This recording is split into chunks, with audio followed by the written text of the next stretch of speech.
Thank you very much for having us on this webinar.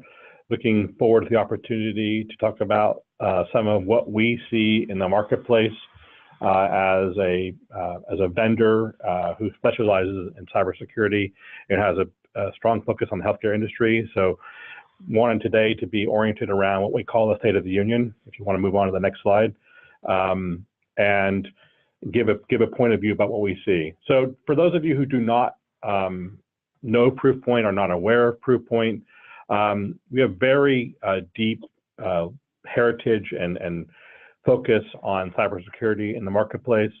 Just kind of like some of the statistics which generally people want to understand about us as an organization. Very large penetration of both the Fortune 100 and the Fortune 500. Similarly, very large penetration with regards to payers, providers, pharma life science organizations using Proofpoint to go help protect their environment. We're wholly focused on security, deep DNA and threat research. Our visibility gives us access to emails, a lot of, a billion, actually much more than a billion emails a day these days. So that's how we get our research and get our perspective about what we think is where the threat vectors are. And for those of you that are focused on Gartner as a viewpoint into validation, very strong upper right-hand quadrant perspective, Gartner recognizes our strength there. So just a quick few points about Proofpoint, if you want to go to the next slide.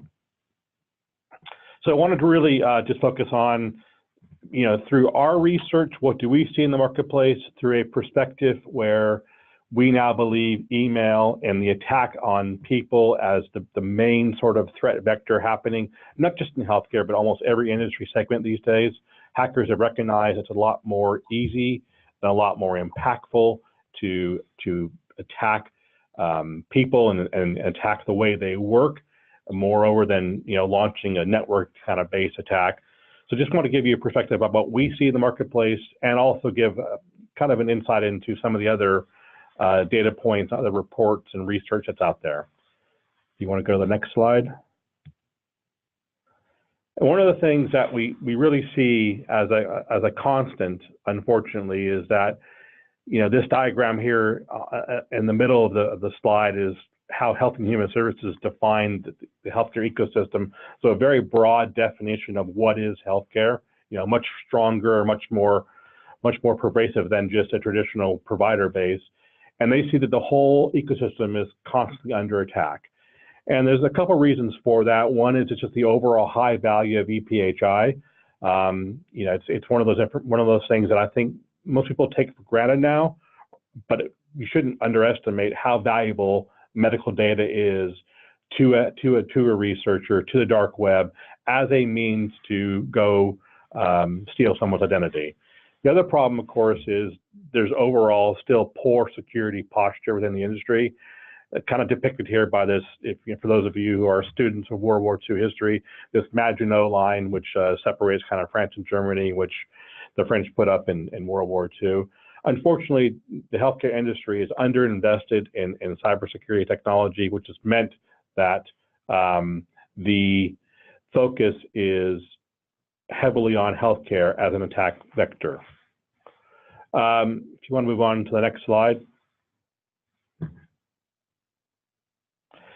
So as to underline the importance or the problem facing healthcare, this is some data that came from the HIMSS Cybersecurity Survey, which is the back end of 2016. So you're a little bit, maybe 15 months now old, this data. Things don't move that quickly in technology. They don't move that quickly in healthcare. So I think the challenge articulated here is still probably very prevalent. And if you look at the bar chart here, you look at the categories that are underneath the bar chart, basically what this shows, what this is attempting to depict, is the number of security or technologies that have not been invested by acute care hospitals across the US marketplace.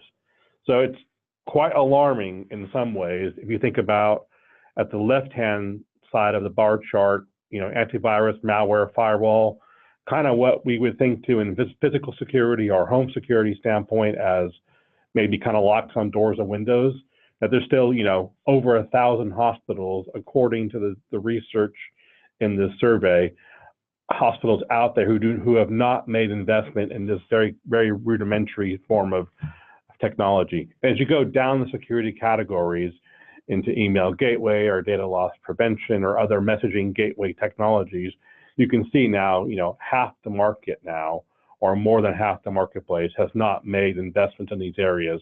So it kind of reinforces the difficulty of the challenge that healthcare has of just protecting itself, and how hackers still see healthcare as kind of like the easy button, if you will, if you want to use that as an analogy.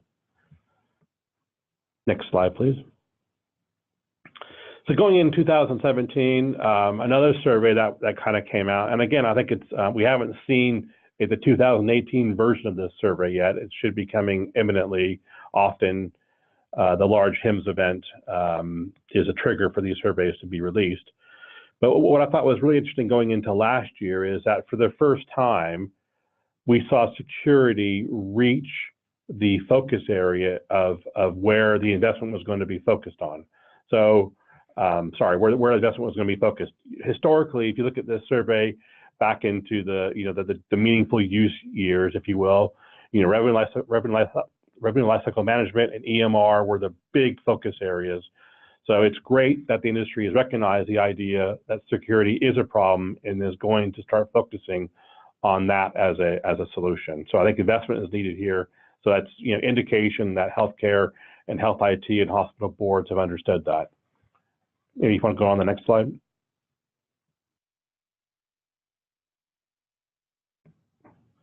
Okay, so looking at some of the survey or some of the research data, I should say, that Proofpoint come up with, bear in mind that our perspective on the marketplace is wholly oriented around data or that we see through email as an attack vector or social media as an attack vector.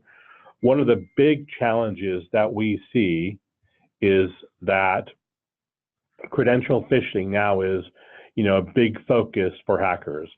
And this is more oriented around this idea that I can use, if I'm a bad actor, if I'm a cyber criminal, if I'm a hacker, I can be more impactful trying to convince somebody in the organization to hand over credentials to me to allow me to go penetrate your hospital network. It wasn't that long ago when attacks used to be oriented on, chinks in the networking armor, or trying to find areas where maybe patches have not been deployed, or trying to find things like zero-day exploits as those as being the main attack vector. In reality, those are actually very hard to discover when you can just put out an email and try to find someone's credentials, or try to get somebody to hand over your credentials, have that person being unknowingly, a part of the hacking chain. And I was talking with a hospital CISO not that long ago, and he was admitting to me or acknowledging that he did a penetration test on his own environment, and they have 100+ people in their IT environment. So he did the penetration test to the IT department only, and with the lure of trying to go win tickets to a Patriots game, he had 30% plus click-through of people who still handed over the credentials with this idea or notion that I might win tickets to go to the Pats. So credential phishing is still very prevalent and is the main sort of attack vector that we're very concerned about. Next slide. The other thing that we're seeing with a huge focus and attention is this thing called BEC, business and email compromise, or imposter email. This ability now that hackers are in trying to spoof people, or trying to impersonate executives within the hospital system, whether it's a CEO, a CFO, chief medical officer, et cetera, trying to impersonate by using language that that person would use or that role would normally use by masking their own URL to look like an email comes from the person they're impersonating's email address, to go get people to go either hand over money, hand over credentials, hand over information that would allow them to further penetrate the network. So these are very difficult attacks to stop because there's no payload attached to this attack. There's not something that a normal email gateway or normal web filtering tool could determine that this is an illegitimate email, because everything about the email on the surface looks legitimate. And I think many healthcare institutions have caught on to the idea that, yes, my CFO has been tried to misspoof many times. They're trying to not lead to a financial gain. But now what we're seeing is a tactic within the healthcare is that they're moving down the food chain, in the back office of the healthcare, the health IT staff or the healthcare hospital staff, to mimic people that are not just a CFO, or they're managing IT directors or finance directors or HR directors, et cetera. So people who have not historically been, not the whales, so to speak, who have not historically been focused on. And we're seeing a lot of imposter email activity around those sort of job titles as well. So it's something that we are very concerned about. If you want to move. Unfortunately, though, the big focus area still within healthcare and still which is plaguing the industry is ransomware. I mean, there was an article last week in the USA Today regarding a hospital who acknowledged paying between $40,000 and $50,000 to have their systems returned to them as a result of a ransomware attack. That difference in the number is dependent on the value of Bitcoin at any one point in time. So yes, I mean I think that made a headline news story because the hospital, that health system acknowledged paying the ransom, but the reality is that we're seeing many hospitals being attacked on a very regular basis, and ransomware is still the malware du jour. It is still the area where the most prevalent area of attack. Next slide, please. And a couple areas that we find very concerning from a healthcare standpoint is that now the ransomware is starting to be customized or becoming very specific or oriented towards the healthcare industry. So here's an example of a screenshot where a clinician is trying to refer his patient on to a specialist to go see if he would take on this patient. And so you have the situation here where this is a very typical use case in healthcare, of course, where patient A would try to refer on his patient to Dr. A referring on his patient to Dr. B because of some specialty practice Dr. B may have. So you do this sort of email asking if Dr. B will look at this patient, and they include an image here for the patient chart. Of course, once Dr. B clicks onto the patient chart, that will launch a malware attack, a ransomware attack into the system. So the theory here being that most doctors, most clinicians, most physicians wouldn't normally think of this as being something that would be oriented around an attack, and that this has been an impactful way for the bad actors or cyber criminals to go penetrate healthcare. Another form of this here is, and I show this as, again, something very similar. This is a patient report being sent from health IT department to the doctor, to the clinical community. What's interesting here is, again, this document looks official, it looks convincing, but what we're seeing here now is on the right-hand side of this slide, where there is, very clearly here, once you click on this report, that launches the ransomware attack. They're being very overt, pay me $5,000 and we will return your assistance to us. And what's very interesting is like this whole idea of, any problems, contact us. So that contact us, that email address is a legitimate email address. And the reason why you're seeing that, or we're starting to see that more and more, is ransomware attacks or hackers are being hacked. So we've seen some examples where this sort of an email or this sort of a ransom demand has been sent to somebody who's been hacked, but then the request for money gets sent to a third party, somebody who doesn't have access to the systems, and so you're paying the wrong person to reimburse or to get your systems back. So it's kind of like, you could say karma's biting here, but yeah, not good from a hospital standpoint if you're simply trying to get up and running again. So yeah, another development. Next slide, please. So a couple of other just data points in terms of what else we're seeing in the marketplace going beyond Proofpoint's own research. So you look at the first half of 2017, the Proteina's breach monitor, which is wholly focused on healthcare, it showed a breach happening every day of the year, every day of the first half of the year. Most of those breaches these days are now as a direct result of a hacking activity. And I think the time it takes almost now 2 months for the hacking activity to be reported to Health and Human Services. I think the number here that I found most staggering here, and candidly, this differentiates a little bit larger than we're seeing from other research institutions, is days before breaches were covered.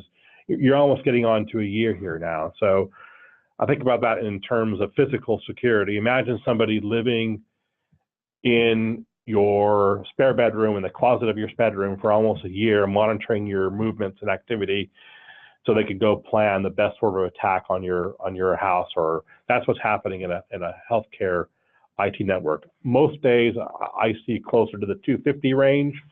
The 325 or 326 is a staggering number, but I think it does talk to how problematic it is in terms of hackers being patient, being very focused and very deliberate in their activities and trying to penetrate the hospital environment.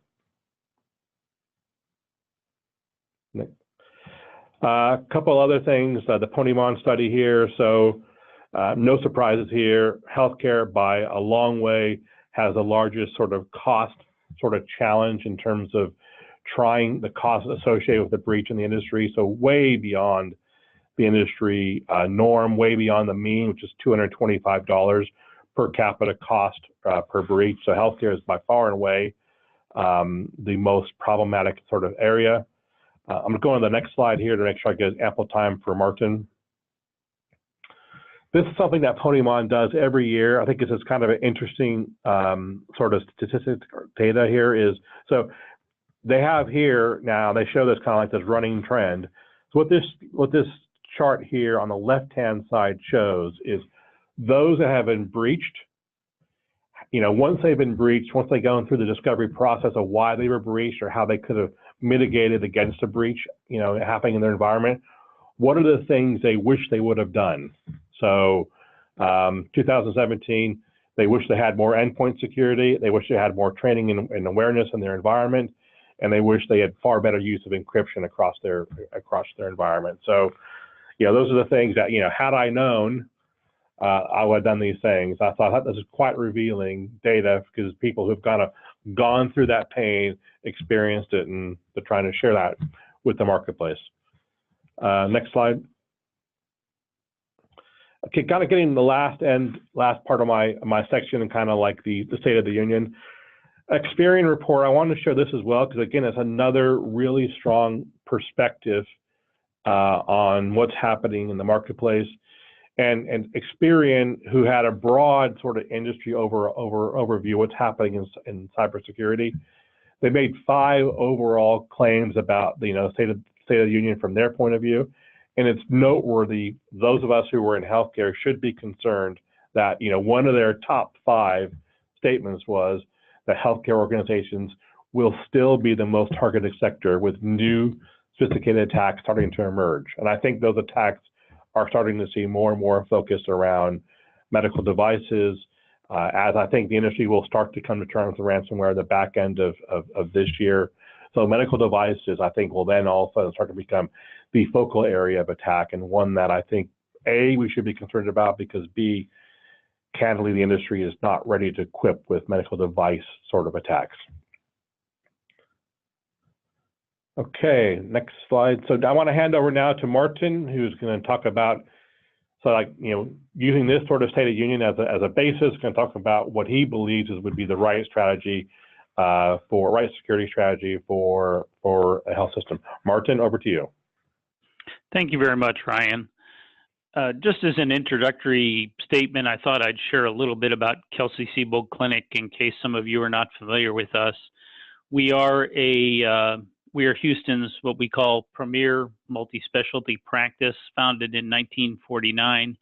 We're located in the Texas Medical Center to some extent, but we are the nation's first NCQA accredited accountable care organization. We have more than 400 and some physicians and allied health professionals that practice at 19 locations, an accredited sleep center. We do cancer care, surgery. We have a couple of surgery centers, radiation therapy, et cetera. 15 on-site pharmacies, more than 500,000 patients in the greater Houston area. We do more than 1 million visits a year. And I do have a lot of opportunity to collaborate with other large healthcare entities in the Med Center on a regular basis.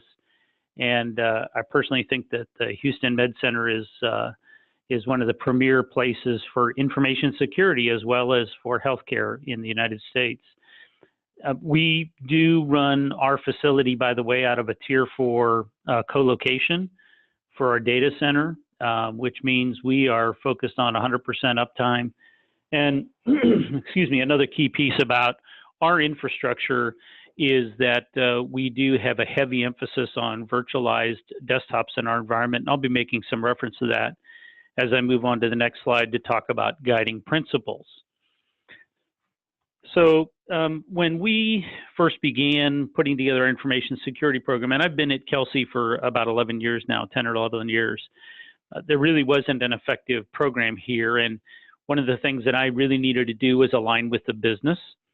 And I became very focused on how to get the business and the clinicians who are focused on patient care to understand the importance of information security. And that was just to help them to understand that we are here to protect the business, and since we're for profit, to protect their wallets and enable stable IT operations. And that obviously requires a delicate balance between business needs and security needs when they conflict. And we work through those situations as necessary. We had one particular situation where our radiation therapy solution had problems with our antivirus, and we worked through close monitoring of that situation until we were able to reintroduce antivirus into that environment, and it was a collaborative effort. But that is because IT security is everybody's responsibility. I mean, that sounds like a catchphrase, but you really do have to have people that understand that because they live it every day, and that they understand that information security is as important to providing care to their patients as anything else they do. And that we do make appropriate investments in security resources to achieve the best results. And we look at ourselves against industry benchmarks. But as the next slide says, there really are no silver bullets. People need to understand that security is an ongoing process. It's not something you achieve.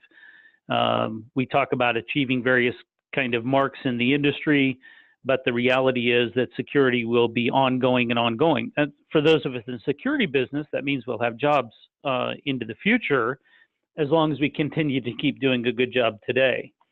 But it is a combination of people, process, and technology. You have to work with your executives to help them avoid the mentality of return on investment. Information security investments are much more like insurance than return on investment per se.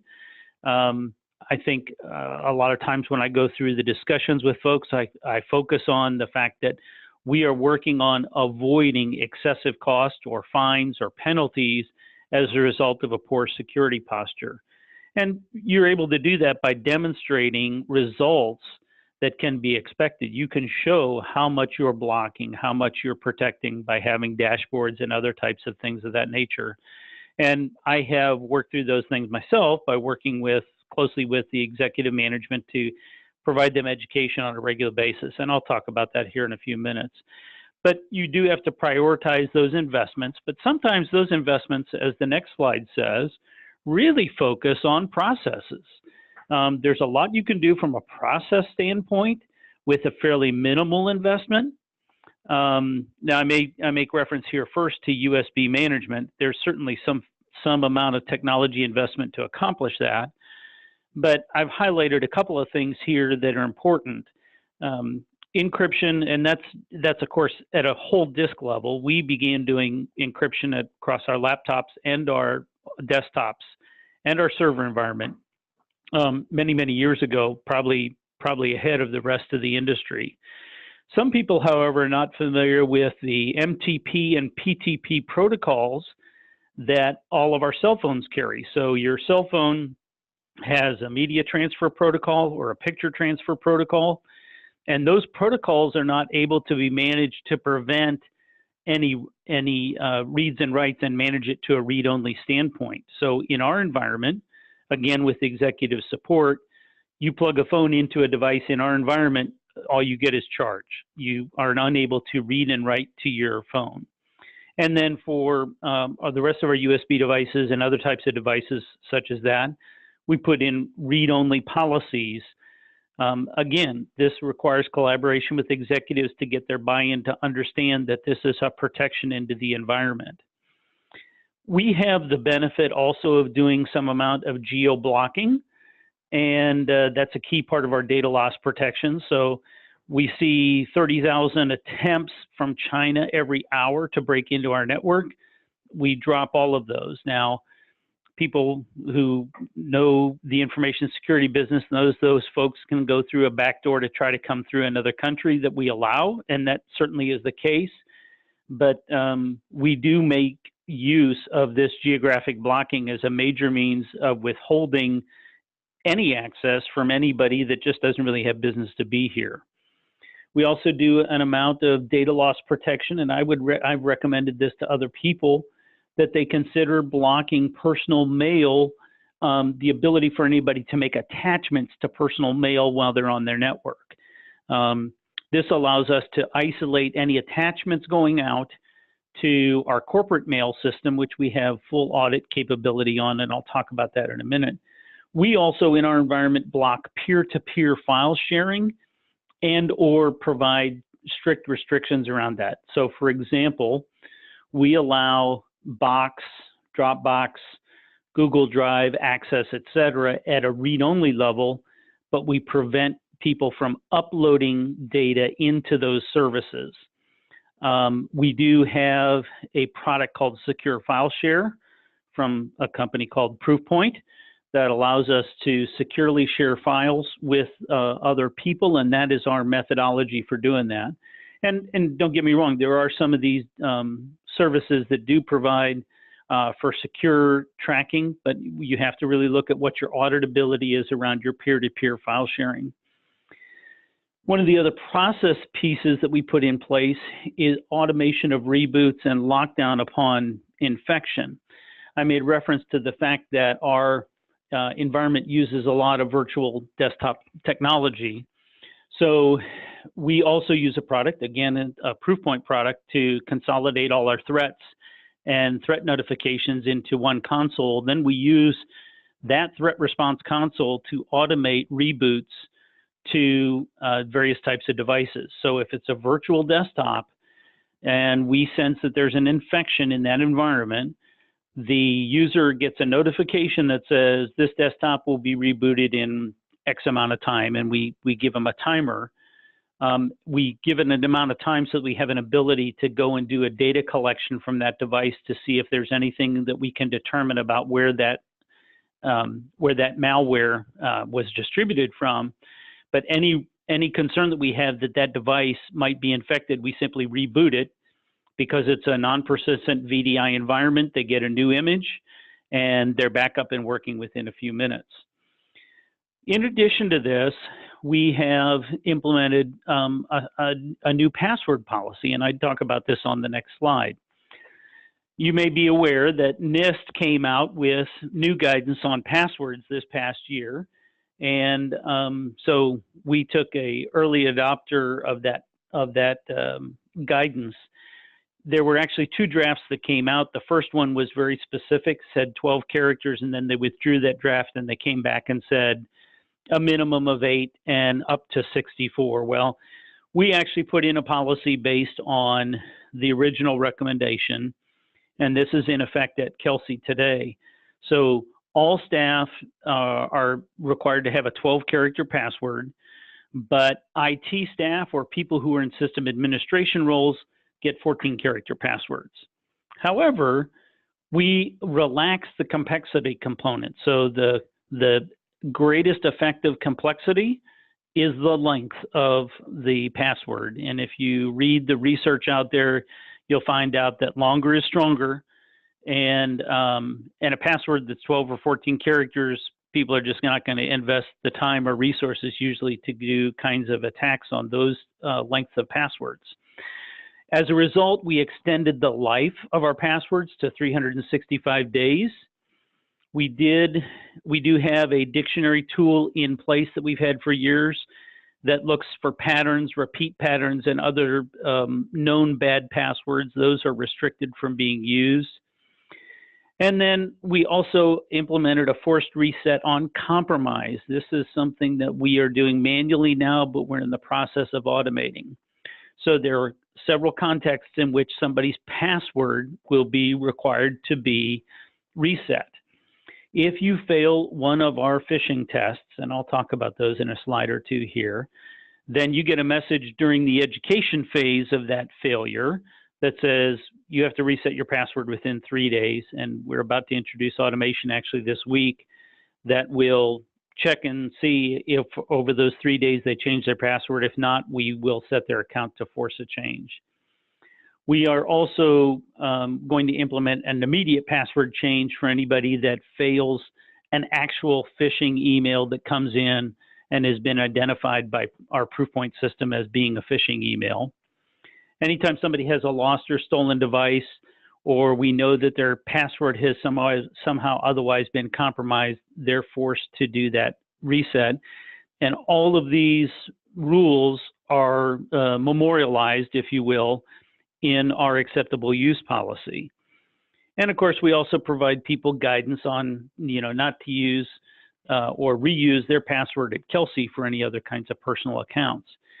So those are kind of the process things. Let me talk on the next slide a little bit about our security program components. And I'm just going to not go through all of these, but I just want to highlight the things that are important. And the most important one is staffing and executive sponsorship. Without executive sponsorship and an appropriately funded staff, you are going to see the kinds of things that Ryan pointed out in his earlier slides about the things that people don't do. It is critical that the executives understand what's involved. And I do that, as I said, through education. Every time there's something that comes out in the news, I take the opportunity to share that news with our executive team, help them to understand how that could be applicable to our environment. Just a little caveat on ransomware. We have largely avoided ransomware here, although we did, if you will, in the early days of ransomware, experience an event which we were able to catch very quickly, but not before about 80,000 files on a couple of department file shares were encrypted. But because of our virtual infrastructure and our ability to restore those, and because of how quickly we caught the event, we were able to recover ourselves without paying what at that time was, I think, a 200 Bitcoin ransomware demand. And of course, Bitcoin was not as highly valued as it is today. So I can't remember what the number came out to be, but it wasn't that large. In addition to that, we, of course, take a layered defense approach and resiliency strategy. So I alluded to the fact that we run a Tier 4 data center. We also have a top-grade network, as far as I'm concerned, with redundant connections to all of our clinic locations. We have the benefit of having a single egress point to the internet, so we're able to focus all our internet edge tools on a single egress point. But the types of security tools and technologies that we have in place are things like, firewall. For us, that's Palo Alto. We do have DNS protection. We use Cisco Open DNS umbrella. Email security for us is Proofpoint. I was one of the first security decisions I made when I came to Kelsey probably 10 years ago. We have malware detection and prevention. We do two-factor authentication on all remote connections. We do PHI monitoring. I'm going to refer to that here in a minute with another particular tool. We've got the incident response that I already referred to, that we consolidate our incidents into threat response, and we're able to quickly mitigate those and vet them. And we spend a significant amount of time in education and testing. And I'll allude to that a little bit later on. But first, let me talk about Proofpoint on the next slide. You've heard a lot about who Proofpoint is, but I just want to point out some of the key pieces that Proofpoint is to our environment. And, you know, as Ryan appropriately pointed out, the majority of malware seems to come through you know, phishing emails. So spam and malware protection is important. We classify and we tag our emails so that we know that's external, and we alert our users to external email, to bulk email. When we use a phishing system that allows them to report suspected phishing. If they report bulk email or internal emails as phishing, they get education back that says, hey, you missed that one. The URL rewrites are a key piece of that protection because, as Ryan pointed out in one of his slides, a significant number of email attachments are actually looked at off the network. Well, with a URL rewrite solution, those email links are protected regardless of where somebody opens it and on what device they open it. We do encryption to force encryption on protected email that goes out, as well as optional encryption if people choose to manually encrypt their email. I referred earlier to the secure file sharing. And of course, the fraud protection that Ryan spoke to, and the business compromise email is a function that we went through monitoring throughout the whole year, and we now have enforcement. So we have DMARC and DKIM rules in place so that emails are blocked.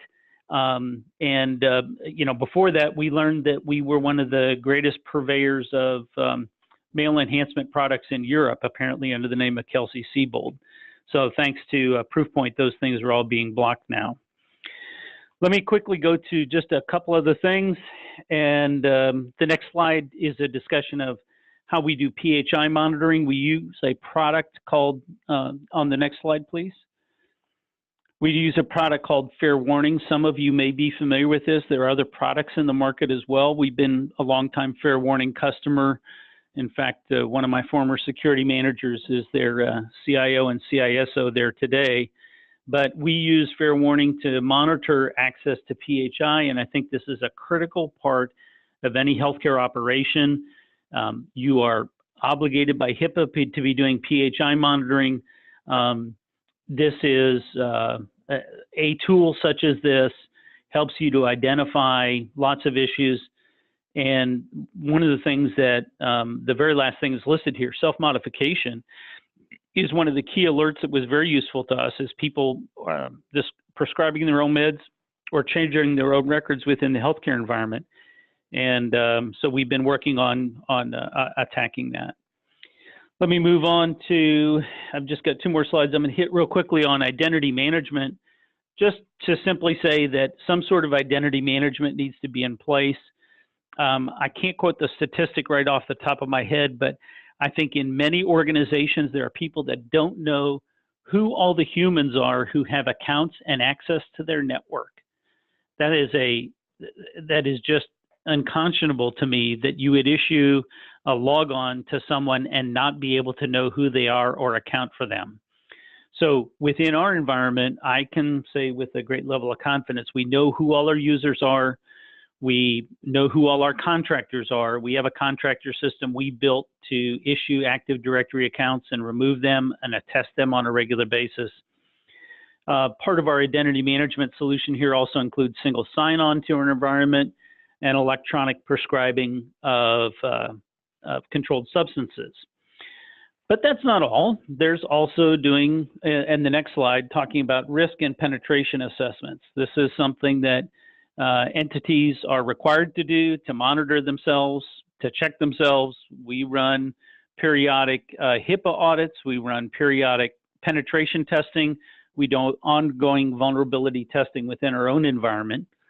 And that is all about keeping us on top of where we are and continually testing ourselves, and then being able to use those third-party reports to go back to management and support any other kinds of investments that we desire to make.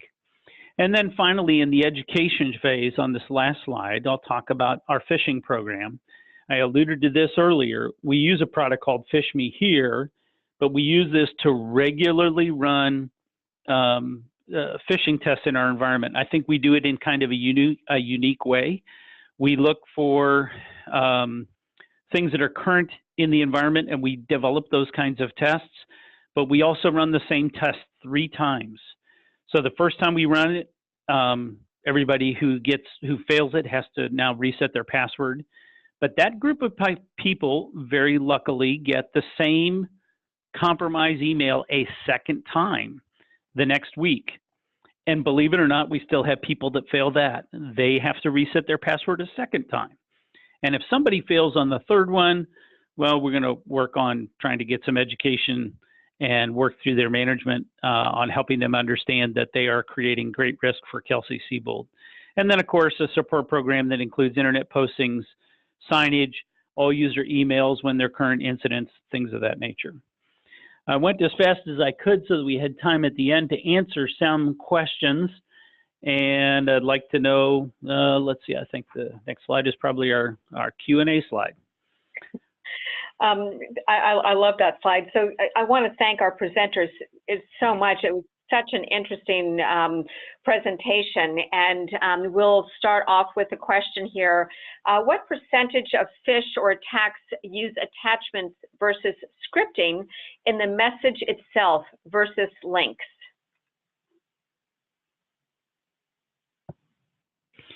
Martin, you want to take that? I mean, you probably live this on a day-to-day basis. You want to take that one? Yeah, I think that there is a. I would have to say that I don't know that what the actual statistics are. The majority of what we have seen is attachments. We are seeing more and more often, and I think we have to understand that there is a potential direction on a malware basis for nefarious people to find ways to have, just by virtue of the fact that somebody opens an email, they inherit malware. We don't see that as much today, but I think that today the larger percentage is actually attachments that people click on and open. But I couldn't really offer up what that percentage itself is. Yeah, and I was thinking about that as well. I can't offer a stat either on that. We see a lot of both. We're seeing more and more non-payload oriented attacks because they can get through the normal sort of gateways because there's nothing really there to latch onto. So I'd be concerned about both sort of forms of attack, and I think both are becoming very prevalent. Thank you. So, you know, you started off the conversation talking about the fact that there's a significant underinvestment in cybersecurity, and throughout the presentation, it's pretty clear that there's several areas of risk, and with huge financial as well as other kinds of impact. Why do you think there is an underinvestment in cybersecurity? I'll let you answer first, Ryan. I have my own thoughts. I have some thoughts on that. I think the reality is, or my perspective is, for much of the last, I don't know, 10 years, probably 8 years, I call those the meaningful use years. So the focus was highly oriented around qualifying for meaningful use, make sure they can roll out, get all the grant money, roll out an EMR. And I think as it pertains to the EMR, The focus was around being compliant from a security standpoint. That's what you had to do to get your money. And I think as a result, people were not focusing on being secure. I'm not trying to be overtly provocative, but there's a reality. The reality exists, I think, for all of us. We have credit cards or we have bank cards. At the moment that we have what appears to be a fraudulent transaction or a suspect transaction, the bank will notify you by a text or by email or whatever. They'll call you and say, hey, did you make this transaction? And then you can verify yes or no, and then you kind of get on with your day. The banks are able to do that because they have invested in all the tools, technologies, and systems that allow them to go make those sort of assessments. So it's not like the banks are more clever or the banks have invented some sort of technology that doesn't exist in the marketplace. Technology is out there. Healthcare does not have the same sort of ability to recover and mitigate and offer those sort of alerts or verification simply because those investments have not been made. So my perspective, people that know me know I might say something fairly blunt here, but I will say that people fail to make good investment choices because they lack education. Let me put it that way. And there may be, or their focus may be in the wrong place. They don't see the cost of the investment and the value that it may bring, which is why I frequently point to, I look for very targeted lists of what breaches have occurred, what fines have resulted from that. Fortunately, we've had a couple incidents here in Houston, and been able to point to those situations. And because I know those other institutions well, I usually have some clearer understanding of what went on there. And I do think that investments, even within the Med Center, investments at Kelsey and across the country happen because people get more educated. And that's why I think you have to have a relationship with the executives in which they are willing to listen to you and trust you. I think the other thing that is different about our environment versus some environments is that at Kelsey, the physicians own the business. And as I made a comment about us taking money out of their wallets. We are able to kind of personalize this to them and say, this is a worthy investment and this is what we're protecting you from. In some other environments, the money flow is managed through different paths. I mean, let's face it, there's some of these organizations that don't even have a CISO.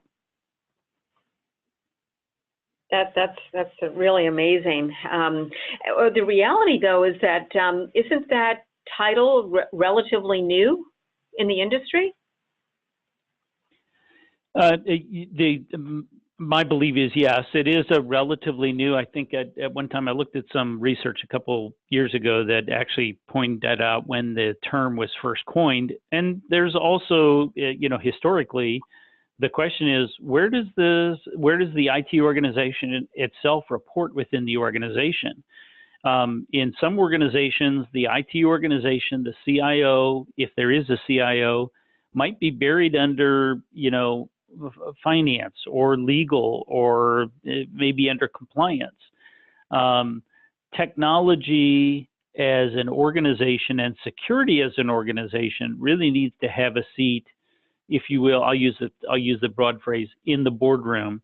And I think in the institutions where you see information technology and information security, whether they are individual entities or whether security is part of the IT organization, when they have a seat in the boardroom, those are the folks who are making the better investments, I think, because they have the ear of their executives.